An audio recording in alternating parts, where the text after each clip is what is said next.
यर्मिया बाब 51। खुदावंद यूँ फरमाता है कि देख, मैं बाबल पर और उस मुखालिफ दारुल सल्तनत के रहने वालों पर एक मोहलिक हवा चलाऊँगा, और मैं उसाने वालों को बाबल में भेजूँगा कि उसे उसाएं और उसकी सरजमीन को खाली करें। यकीनन उसकी मुसीबत के दिन वो उसके दुश्मन बनकर उसे चारों तरफ से घेर लेंगे।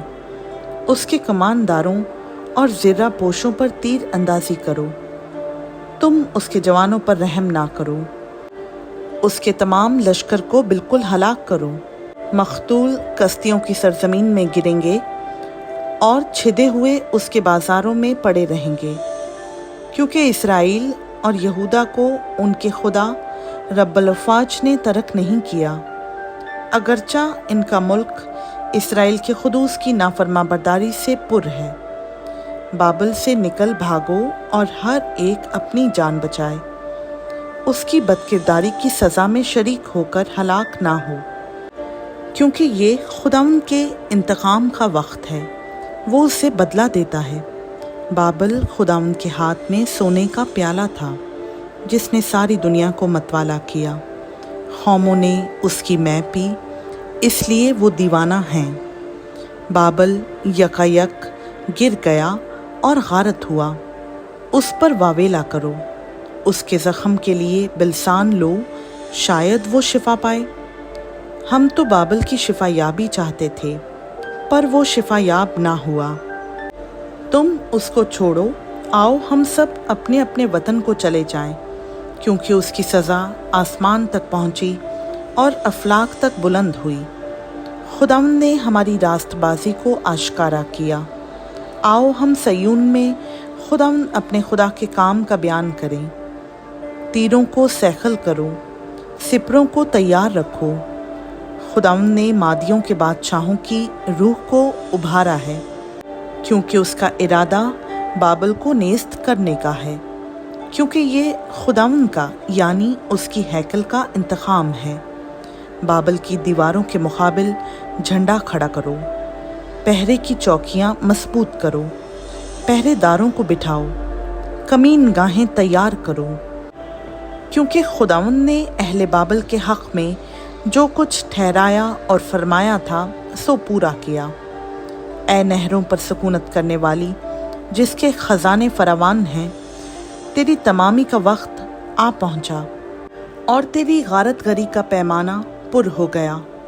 रब्बुल अफ़वाज ने अपनी ज़ात की कसम खाई है कि यकीनन मैं तुझ में लोगों को टिड्डियों की तरह भर दूंगा, और वो तुझ पर जंग का नारा मारेंगे। उसी ने अपनी खुदरत से ज़मीन को बनाया, उसी ने अपनी हिकमत से जहान को कायम किया और अपनी अक्ल से आसमान को तान दिया है। उसकी आवाज़ से आसमान में पानी की फरावानी होती है, और वो ज़मीन की इंतहा से बुखारात उठाता है। वो बारिश के लिए बिजली चमकाता है और अपने ख़जानों से हवा चलाता है। हर आदमी हैवान खसलत और बेइल्म हो गया है। सुनार अपनी खोदी हुई मूरत से रुस्वा है, क्योंकि उसकी ढाली हुई मूरत बातिल है, उनमें दम नहीं। वो बातिल फेले फरेब हैं, सज़ा के वक्त बर्बाद हो जाएंगे। याकूब का बकरा उनकी मानंद नहीं, क्योंकि वो सब चीज़ों का खालिक है, और इसराइल उसकी मिरास का असा है। रब्बुल अफ़वाज उसका नाम है। तू मेरा गुर्स और जंगी हथियार है, और तुझी से मैं कौमों को तोड़ता और तुझी से सल्तनतों को नेस्त करता हूँ। तुझी से मैं घोड़े और सवार को कुचलता और तुझी से रथ और उसके सवार को चूर करता हूँ। तुझी से मर्दो ज़न और पीरू जवान को कुचलता और तुझी से नौखैस लड़कों और लड़कियों को पीस डालता हूँ। और तुझी से चरवाहे और उसके गल्ला को कुचलता और तुझी से किसान और उसके जोड़ी बैल को और तुझी से सरदारों और हाकिमों को चूर चूर कर देता हूँ।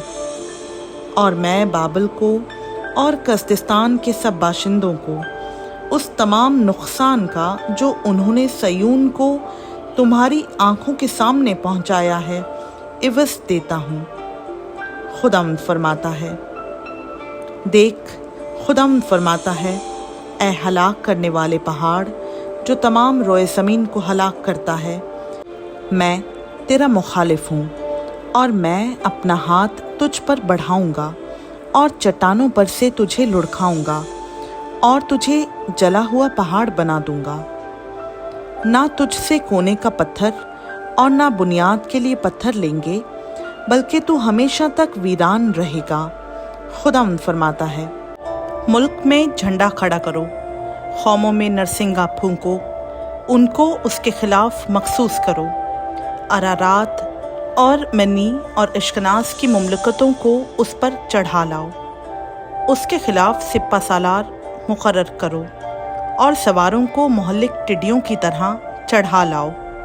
कौमों को, मादियों के बादशाहों को और सरदारों और हाकिमों और उनकी सल्तनत के तमाम ममालिक को मखसूस करो कि उस पर चढ़ाई करें। और ज़मीन कांपती और दर्द में मुब्तला है, क्योंकि खुदावंद के इरादे बाबल की मुखालफत में कायम रहेंगे कि बाबल की सरजमीन को वीरान और गैर आबाद कर दे। बाबल के बहादुर लड़ाई से दस्तबरदार और किलों में बैठे हैं, उनका ज़ोर घट गया, वो औरतों की मानंद हो गए। उसके मस्कन जलाए गए, उसके अड़बंगे तोड़े गए। हरकारा हरकारे से मिलने को और खासिद खासिद से मिलने को दौड़ेगा कि बाबल के बादशाह को इत्तला दे कि उसका शहर हर तरफ से ले लिया गया और गुज़रगाहें ले ली गईं और नेस्तान आग से जलाए गए और फ़ौज हड़बड़ा गई। क्योंकि रब्बुल अफ़वाज इसराइल का खुदा यूँ फरमाता है कि दुख्तर बाबल खलियान की मानंद है, जब उसे रौंदने का वक्त आए, थोड़ी देर है कि उसकी कटाई का वक्त आ पहुँचेगा। शाह बाबल नबूकदनेस्सर ने मुझे खा लिया, उसने मुझे शिकस्त दी है, उसने मुझे खाली बर्तन की मानंद कर दिया। अस्तहा की मानंद वो मुझे निगल गया, उसने अपने पेट को मेरी नेमतों से भर लिया, उसने मुझे निकाल दिया। सयून के रहने वाले कहेंगे, जो सितम हम पर और हमारे लोगों पर हुआ बाबल पर हो। और यरूशलेम कहेगा, मेरा खून अहले कस्तिस्तान पर हो। इसलिए खुदावंद यूँ फरमाता है कि देख, मैं तेरी हमायत करूँगा और तेरा इंतकाम लूँगा और उसके बहर को सुखाऊँगा और उसके सोते को खुश्क कर दूँगा। और बाबल खंडर हो जाएगा और गीदड़ों का मकाम और हैरत और सुस्कार का बाइस होगा और उसमें कोई ना बसेगा। वो जवान बब्बरों की तरह इकट्ठे गरजेंगे, वो शेर बच्चों की तरह गुर्राएंगे। उनकी हालत तैश में मैं उनकी ज़ियाफ़त करके उनको मस्त करूँगा कि वो वजद में आएं और दायमी ख्वाब में पड़े रहें और बेदार ना हों। खुदावंद फरमाता है, मैं उनको बर्रों और मेंढों की तरह बकरों समेत मसलख पर उतार लाऊंगा। शीशक क्यों कर ले लिया गया? हाँ, तमाम रोए ज़मीन का सितूदा यकबारगी ले लिया गया। बाबल कौमों के दरमियान कैसा वीरान हुआ।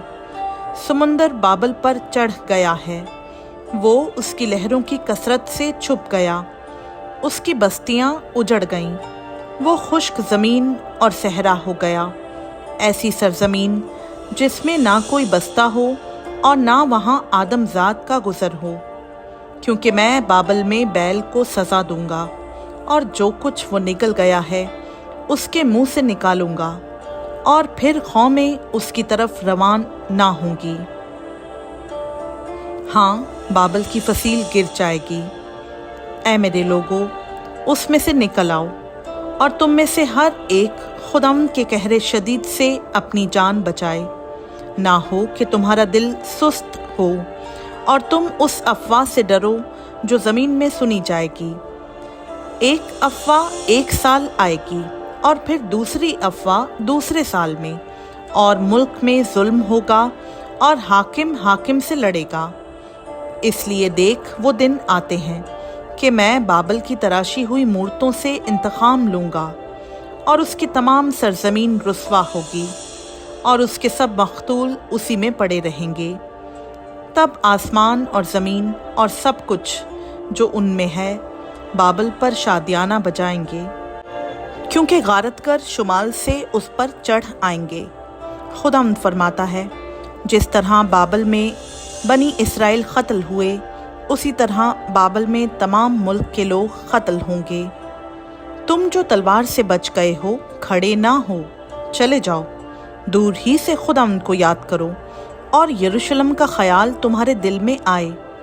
ہم پریشان ہیں کیونکہ ہم نے ملامت سنی، ہم شرم آلودہ ہوئے کیونکہ خداوند کے گھر کے مقدسوں میں اجنبی گھس آئے۔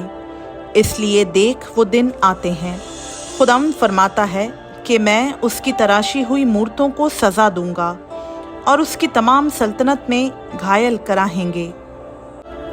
ہر چند بابل آسمان پر چڑھ جائے اور اپنے زور کی انتہا تک مستحکم ہو بیٹھے، تو بھی غارت کر میری طرف سے اس پر چڑھ آئیں گے۔ خداوند فرماتا ہے، بابل سے رونے کی اور کسیوں کی سرزمین سے بڑی ہلاکت کی آواز آتی ہے، کیونکہ خداوند بابل کو غارت کرتا ہے اور اس کے بڑے شور و غل کو نیست کرے گا۔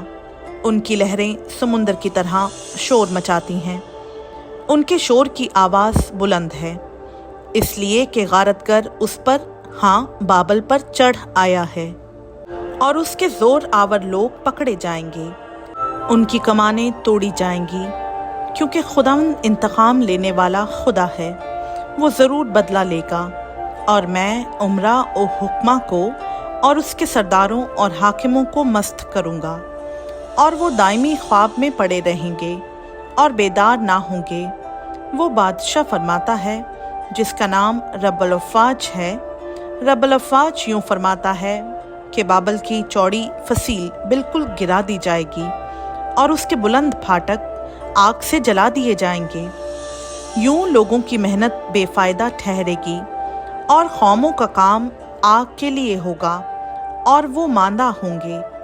یہ وہ بات ہے جو یرمیہ نبی نے سرایہ بن نیریہ بن محسیہ سے کہی، جب وہ شاہ یہودہ صدقیہ کے ساتھ اس کی سلطنت کے چوتھے برس بابل میں گیا، اور یہ سرایہ خواجہ سراؤں کا سردار تھا۔ اور یرمیہ نے ان سب آفتوں کو جو بابل پر آنے والی تھیں ایک کتاب میں قلم بند کیا، یعنی ان سب باتوں کو جو بابل کی بابت لکھی گئی ہیں۔ اور یرمیہ نے سرایہ سے کہا کہ جب تو بابل میں پہنچے تو ان سب باتوں کو پڑھنا اور کہنا، اے خداوند، تو نے اس جگہ کی بربادی کی بابت فرمایا ہے کہ میں اس کو نیست کروں گا، ایسا کہ کوئی اس میں نہ بسے، نہ انسان نہ حیوان، پر ہمیشہ ویران رہے۔ اور جب تو اس کتاب کو پڑھ چکے تو ایک پتھر اس سے باندھنا اور فرات میں پھینک دینا، اور کہنا، بابل اسی طرح ڈوب جائے گا، اور اس مصیبت کے سبب سے جو میں اس پر ڈال دوں گا پھر نہ اٹھے گا، اور وہ ماندہ ہوں گے۔ یرمیہ کی باتیں یہاں تک ہیں۔ خداوند کا پاک کلام کا پڑھا، سنا، سمجھا اور قبول کیا جانا ہم سبوں کے لیے باعث برکت ہو۔ آمین۔